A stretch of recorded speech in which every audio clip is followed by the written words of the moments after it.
AP assembly సమావేశాలు జరుగుతుంది, ఇప్పుడు లైవ్ చూద్దాం. మీరు ఆ రోజున్న కొన్ని బ్యాంకుల్లో అధ్యక్ష రెవెన్యూ అధికారులు ఎవరైతే సెంట్రల్ బ్యాంకులో 3-man కమిటీ డిసిసిబి స్థాయిలో 3-man కమిటీ నియమించుకొని వాళ్ళు బ్రాంచ్లో అధ్యక్ష బ్యాంకుల్లో డిసిసిబి బ్యాంకులో ఈ రోజుకి మా గుంటూరులో గత 5 సంవత్సరాల్లో కాంట్రాక్ట్ బేసిస్ మీద నియమింపబడ్డ వాళ్ళు 50 మంది ఉన్నారు అధ్యక్ష. వాళ్లకు సంబంధించిన వాళ్ళు సెంట్రల్ బ్యాంక్ లో తిష్టవేసి రెవెన్యూ అధికారులతో కుమ్మక్కయి కొన్ని బ్రాంచ్ల మీద ఒత్తిడి చేసి అధ్యక్ష ఇక్కడ మనం లోన్ ఇచ్చినప్పుడు ఆ సర్వే నెంబర్లు కనపడతాయి, రైతుల నెంబర్ కనపడతాయి అధ్యక్ష. లోన్ ఇచ్చిన తర్వాత అవన్నీ ఉండవు.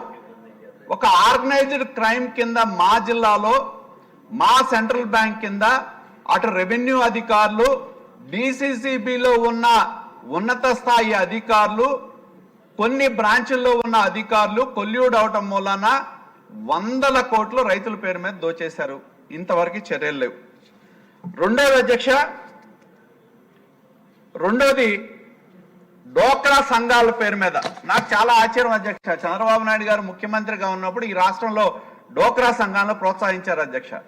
కానీ గత 5 సంవత్సరాల్లో ఏం చేశారు? 3-man కమిటీ మేనేజ్మెంట్ ఆ రోజు ప్రభుత్వంలో ఉన్నవాళ్ళు డోక్రా సంఘాల్లో ఉన్న ఏపీఎంలని పీడీల మీద ఒత్తిడి చేసి మీరు ప్రైవేట్ బ్యాంకులో ఉన్న బ్యాంకుల్ని సెంట్రల్ బ్యాంకులకు మారుస్తారా లేదా కోఆపరేటివ్ బ్రాంచుల్లోకి అని చెప్పి ఒత్తిడి చేసి అక్కడున్న డోక్రా సంఘాలను ఇటు తీసుకొచ్చి అధ్యక్ష మా జిల్లాలోనే 200 కోట్ల రూపాయలు డోక్రా సంఘాల మీద బోగస్ రుణాలు తినేశారు అధ్యక్ష.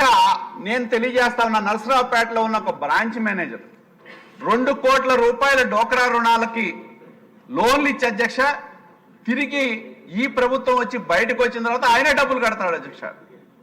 అలాగే మా పొన్నూరు బ్రాంచ్లో అధ్యక్ష రైతులకి వడ్డీ మాఫీ కింద డబ్బులు పడతాయి.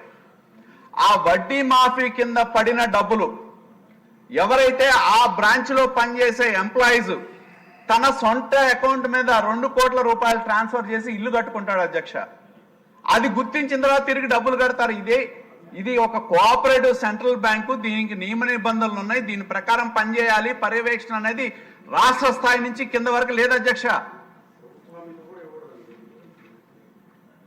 మరి వాళ్ళేదో సొంత అకౌంట్లు డబ్బులు ఇచ్చి తీసుకున్నట్టు ఎవరి కాడు డబ్బులు తీసుకోవడం, బయటకు వచ్చినప్పుడు డబ్బులు కడతాం.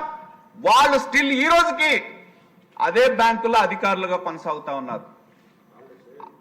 అదే వ్యక్తుల అధ్యక్ష ఎందుకు తీయటలేదని చెప్పి నేను ప్రశ్నిస్తా ఉన్నా.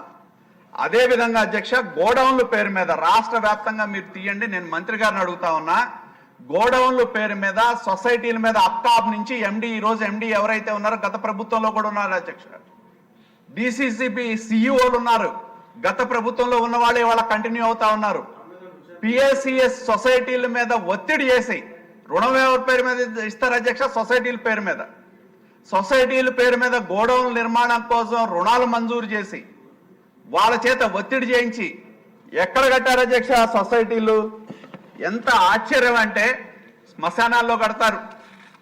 ప్రభుత్వం ఇచ్చిన ఇళ్ల స్థలాల్లో ఉన్న ఏదైతే కామన్ ల్యాండ్ అధ్యక్ష మనం వదిలిపెడతాం, ఏది వాళ్ళ యొక్క సామాజిక అవసరాల కోసం మనం భూమి వదిలిపెడతాం లేఅవుట్ సైట్లో గోడౌన్లు కడతారు అధ్యక్ష. ట్యాంక్ పోరం మోకల మీద కడతారు. ఎలా కట్టారని చెప్పి నేను ప్రశ్నిస్తా ఉన్నా. ఎవరికి ఇస్తారు? అవన్నీ డివైడ్ చేసి బడా కాంట్రాక్టర్ల అధ్యక్ష వాళ్ళ ఎమ్మెల్యేలకు సంబంధించిన బంధువులకి ఒక్కొక్కళ్ళకి 150 కోట్లు 200 కోట్ల టెండర్లు ఇచ్చే అధ్యక్ష. రుణం ఎవరిది? పిఎస్సిఎస్ సొసైటీది. పిఎస్సిఎస్ సొసైటీ అంటే ఎవరిది? రైతులది. డబ్బులు కట్టాల్సింది ఎవరు? రైతులు కట్టాలి. కానీ అప్టాప్ నుంచి సెంట్రల్ బ్యాంక్ ద్వారా రివ్యూ మీటింగులు పెట్టి బలవంతం చేసి మెడ మీద కత్తి పెట్టి నేను ఇవాళ మంత్రి గారిని అడుగుతా ఉన్నా ఒకటే, ఎన్ని సొసైటీలు ఎన్ని బిల్డింగ్లు ఇవాళ ఎక్కడున్నాయి అధ్యక్ష? సొసైటీ ఎక్కడో ఉంటుంది, ఏదో ఊళ్ళో ఉంటుంది. ఆ బిల్డింగ్ వెళ్ళి ఊరి చివర ఎక్కడో శ్మశానంలోనూ కాలనీలో ఉన్న కామన్ సైట్లో ఉంటుంది. ఎలా కడతారు? ఎవరు పర్మిషన్ ఇచ్చారని చెప్పి నేను అడుగుతా ఉన్నా. ప్రభుత్వ సొసైటీ స్థలం కాని దానిలో మనం చూసాం అధ్యక్ష. గతంలో హైకోర్టు స్కూల్స్ లో సచివాలయాల్లో కడితే పడగొట్టమని ఆర్డర్లు ఇచ్చింది. ఆ స్కూల్స్ కి హ్యాండ్ ఓవర్ చేయమని చెప్పింది. మరి అటువంటిది అయిపోయింది అధ్యక్ష. అటువంటిది కామన్ సొసైటీలకు సంబంధించిన దానిలో రుణాలు ఇస్తే ఆ రుణాలకి బాధ్యులు ఎవరు? ఎందుకు మీరు ఆప్కాబ్ ఎండీల మీద, డిసిసిబి సిఇఓల మీద ఎందుకు చర్యలు తీసుకోవటం లేదు? ఎక్కడో కింద స్థాయిలో ఉన్న సొసైటీ వాళ్ళ మీద బలవంతం చేసి అధ్యక్ష వాళ్ళ ఆస్తులు తాకట్టు పెట్టి మేము ఆక్షన్ వేస్తా ఉంటున్నారు. సెంట్రల్ బ్యాంక్ చైర్మన్ అధ్యక్ష మా దగ్గర ఎంత ఆశ్చర్యం అంటే ఆయన ఒక రియల్ ఎస్టేట్ వెంచర్ వేస్తాడు అధ్యక్ష. రియల్ ఎస్టేట్ వెంచర్ వేస్తాడు. రియల్ ఎస్టేట్ అండ్ వెంచర్ లో సొసైటీ బ్యాంకులో ఉన్న ఉద్యోగస్తుల్ని, సెక్రటరీలుగా పనిచేసే వాళ్ళని బలవంతం పెట్టి రియల్ ఎస్టేట్ లో ప్లాట్లు కొనిపించారు అధ్యక్ష. ప్రభుత్వం ఏం చేస్తా ఉంది అధ్యక్ష? అంటే మీరు 3 మ్యాన్ కమిటీ వేస్తే అడ్డగోలు దోచుకోవడానికి లైసెన్స్ ఇచ్చాం అధ్యక్ష మనం.